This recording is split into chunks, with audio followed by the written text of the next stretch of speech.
How will history judge President Donald Trump? One day, we'll have an answer, thanks to C-SPAN's Presidential Historians Survey. The 2017 version, which polled 91 historians, saw several presidents rise and fall in the rankings. Historians evaluated them based on 10 qualities of presidential leadership, including economic management, international relations, crisis leadership, public persuasion skills, and whether they pursued equal justice for all. And of course, President Barack Obama was added to the lineup for the first time this year. Based from CBSNews.com, here is the list of the U.S. presidents ranked from worst to best. 43. James Buchanan, 1857 to 1861. Buchanan received very low rankings for crisis leadership. He couldn't seem to grasp the enormity of America's divisions over slavery, ignoring the strife and letting the issue fester in the years leading up to the Civil War. 42. Andrew Johnson, 1865 to 1869. Historians gave Johnson very low ratings for butting heads with Congress. Johnson, who became president when Lincoln was assassinated, refused to compromise with radical Republicans bent on fighting the old Confederacy. He often tried to sidestep them and even faced impeachment, but was acquitted by one vote. 41. Franklin Pierce, 1853 to 1857. Pierce received low ratings when it came to pursuing equal justice for all Americans. He signed into law the Kansas-Nebraska Act, which allowed residents of new territories to decide on the legality of slavery for themselves. 40. Warren G. Harding, 1921 to 1923. Scandals that plagued Harding's presidency, like the infamous Teapot Dome scandal in which cronies profited from secret oil deals, keep him low in the rankings. 39. John Tyler, 1841 to 1845. Historians fault Tyler over his weak pursuit of equal justice for all Americans. Tyler, the first vice president ever elevated to the presidency when his predecessor died, was a strong advocate of states' rights. He later joined the Southern Confederacy. 38. William Henry Harrison, 1841. Harrison received the lowest rankings for his crisis leadership skills, but historians have little to judge him on since Harrison died on his 32nd day in office. 37. Millard Fillmore, 1850 to 1853. Historians fault Fillmore for signing the Fugitive Slave Act, which required that escaped slaves be returned to their masters. 36. Herbert Hoover, 1929 to 1933. Hoover's economic management rating drags down his ranking. Months after his election, the stock market crashed and the U.S. spiraled into the Great Depression. 35. Chester A. Arthur, 1881 to 1885. Arthur gets low ratings for his failure to ensure equal justice for all. His administration enacted the first immigration law, which excluded Chinese people as well as paupers, criminals, and lunatics. 34. Martin Van Buren, 1837 to 1841. Van Buren received low rankings for his economic management. When he assumed the presidency, the economy was booming, but less than 3 months later, businesses and banks were failing, and historians believe his policies only made things worse. 33. George W. Bush, 2001 to 2009. Bush's lowest ranking is in international relations. His most controversial decision was the 2003 invasion of Iraq, based on the belief that Iraqi President Saddam Hussein posed a threat to the U.S. In the years since Bush left office at the height of an economic crisis, historians surveyed by C-SPAN have re-evaluated his record, and he's moved up in the rankings from 36th place in 2009 to 33rd place. 32. Rutherford B. Hayes, 1877 to 1881. Historians weren't impressed by Hayes's record on equal justice. Hayes pledged to protect the rights of African Americans in the South, but then withdrew federal troops, preferring what he hoped would be wise, honest, and peaceful local self-government. 31. Zachary Taylor, 1841. Zachary Taylor, 1849 to 1850. Taylor, a former military hero, received low rankings for his failings in the pursuit of equal justice. When it came to the searing debate over slavery, he tried to skirt the issue by holding that states could decide on slavery laws on their own. 30. Benjamin Harrison, 1889 to 1893. Harrison received low ratings for economic and crisis management skills and for failing to pursue equality for all Americans, but ranked a bit higher at international relations. Harrison tried to fix a high tariff problem, but prices rose and prosperity suffered. 29. James A. Garfield, 1881. Garfield, a former Civil War general and congressman from Ohio, is ranked lowest for his international relations skills. He was assassinated just 200 days into his presidency. 28. Richard Nixon, 1969 to 1974. Nixon is rated extremely low for moral authority, which drags down his high ratings in categories like international relations. His accomplishments included ending the draft, new anti-crime initiatives and policies to protect the environment. He negotiated arms control with Russia and made a diplomatic breakthrough with Communist China. But Nixon's triumphs were overshadowed by the Watergate scandal, which stemmed from a break-in at the offices of the Democratic National Committee during his re-election campaign. On August 9, 1974, Nixon became the first U.S. president to resign. 27. Calvin Coolidge, 1923 to 1929. Coolidge is rated poorly for crisis leadership and failing to work for equal justice for all Americans. He refused to use the country's economic boom to help struggling farmers and workers in other flailing industries. 26. Jimmy Carter, 1977 to 1981. Carter ranked very highly for pursuing equal justice, but low for his crisis leadership. He is credited with creating and developing a national energy policy to deal with shortages and brought Israel and Egypt together for the Camp David Accords.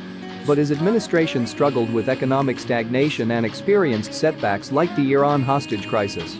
25. Gerald Ford, 1974 to 1977. Ford ranked highest for his moral authority and lowest for his vision and ability to set an agenda. Assuming the presidency after Richard Nixon's resignation, Ford tried to move the country past the political crisis by granting Nixon a full pardon. Ford won the Republican nomination in 1976, but lost the election. 24. William Howard Taft, 1909 to 1913. Historians rated Taft most highly for his administrative skills and handling of international relations. Taft favored the law over politics and went on to serve as Chief Justice of the United States. 23.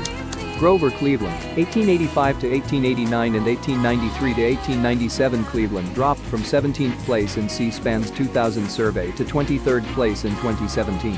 Historians rated him highest for public persuasion and lowest for pursuit of equal justice. Cleveland vetoed a bill that would have given government money to veterans, drought-stricken farmers and people with disabilities, and he sent in federal troops to break a railroad workers' strike. He is the only president to leave the White House and later return for a second term. 22. Ulysses S. Grant, 1869-1877. Grant led the North to victory in the Civil War, but received low marks for his administrative skills once he assumed the presidency. 21. John Quincy Adams, 1825 to 1829. Adams ranked highest for his moral authority. He served during a time of great division in the country and faced a contentious Congress, but fought hard for civil liberties and the unification of the country. 20. George H.W. Bush, 1989 to 1993. Historians gave high ratings to Bush for his handling of international relations. Bush guided the country through the end of the Cold War and led a coalition to liberate Kuwait after Saddam Hussein's invasion. 19. John Adams, 1797 to 1801. Adams ranked the highest for his moral authority and handling of international relations. Despite growing hostilities with France, Adams never called for war and worked through negotiations to bring about a peace deal. 18. Andrew Jackson, 1829 to 1837. Historians rate Jackson highly for his public persuasion abilities. He waged a political battle against the Second Bank of the United States, a private company which operated as virtually a government-sponsored monopoly. The American electorate largely supported Jackson's views and handed him a huge electoral victory for his second term. 17. James Madison, 1809 to 1817. Madison ranked highest for his moral authority. He declared war against Great Britain in 1812. Americans considered the war a success, leading to a period of soaring nationalism. 16. William McKinley, 1897 to 1901. Historians give McKinley high marks for his public persuasion abilities. He enacted the highest protective tariff in history, and under his leadership, America experienced an industrial boom.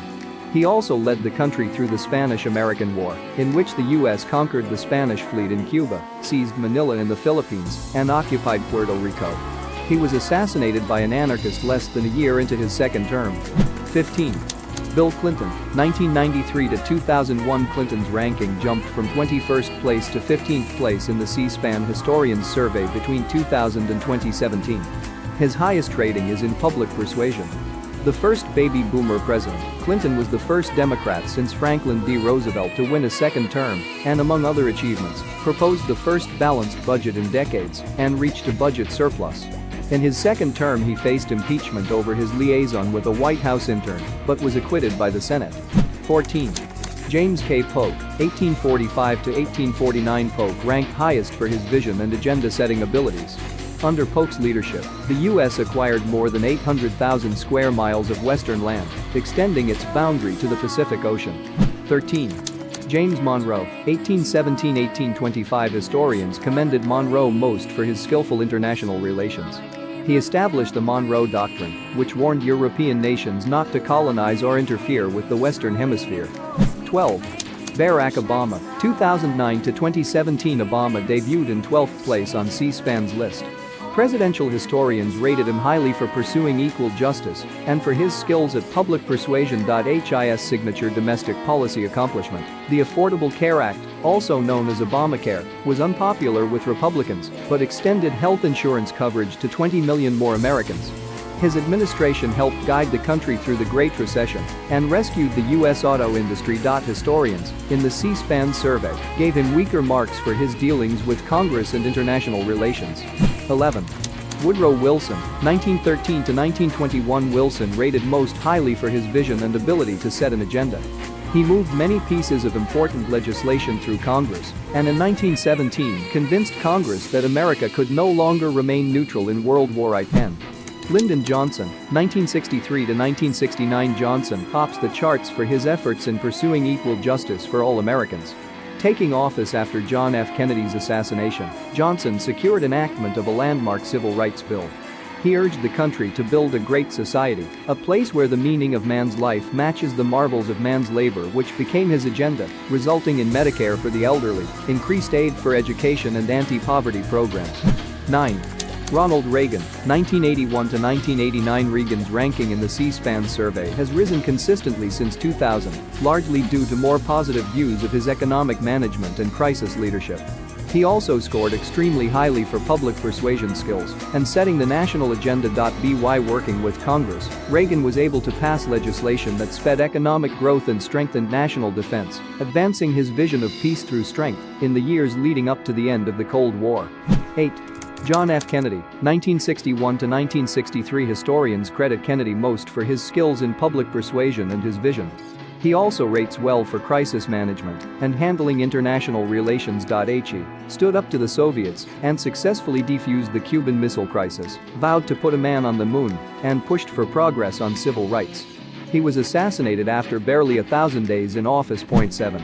Thomas Jefferson, 1801-1809. Jefferson was ranked highest for his vision and agenda setting. He was the principal author of the Declaration of Independence, and during his presidency, he acquired the Louisiana Territory, vastly expanding the size of the country, and slashed the national debt by a third. 6. Harry Truman, 1945 to 1953. Truman wins praise from historians for his crisis leadership. After VE Day, when Japan refused to surrender, he ordered atomic bombs to be dropped on Hiroshima and Nagasaki, finally ending World War II in the Pacific. Shortly thereafter, Truman watched the signing of the Charter of the United Nations, established to preserve peace. 5. Dwight D. Eisenhower, 1953 to 1961. Eisenhower jumped from 9th place in the rankings in 2000 to 5th place in 2017, largely due to an increasingly favorable view of his crisis leadership. Eisenhower's energies were largely devoted to easing the tensions of the Cold War. He obtained a truce after years of war in Korea, desegregated the U.S. Armed Forces, and sent federal troops to enforce a court order desegregating public schools in Little Rock, Arkansas. 4. Theodore Teddy Roosevelt, 1901 to 1909. Theodore Roosevelt ranked highly for public persuasion. Just 42 when he became the youngest president in the nation's history, he had the excitement and energy to convince Congress to pass progressive reforms and a strong foreign policy, exemplified by his motto, "Speak softly and carry a big stick." An avid outdoorsman, he oversaw the expansion of America's national parks. 3.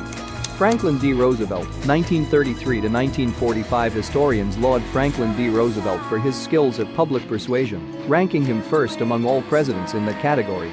He also ranked number 1 in handling of foreign relations. FDR assumed the presidency during the worst of the Great Depression, but assured the American people, "The only thing we have to fear is fear itself."